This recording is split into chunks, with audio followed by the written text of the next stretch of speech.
Everyone, welcome back to the channel. In today's video, I will show you how to create an email sequence in ConvertKit step by step. This is fully updated when working in 2025. So let's dive right in. First, log into your ConvertKit dashboard. On the top menu, click on Send, then select Sequences.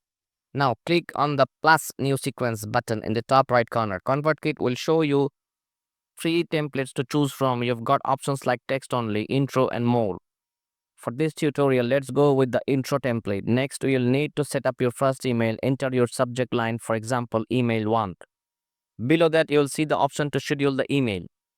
You can choose when it will be sent, like one day after someone joins the sequence. Want to change the layout? Just click on the template option and you'll be able to fully edit and customize the email content. Once you're happy with your first email, scroll down and click publish.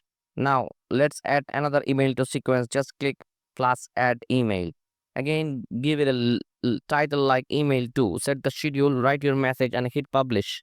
You can repeat this process to build out as many as emails you can hit in your sequence. Each one can be timed and customized however you like. And that is it. You have successfully created an email sequence in ConvertKit. If you found this video helpful, give it a thumbs up and subscribe for more tech tutorials. I'll catch you in the next one.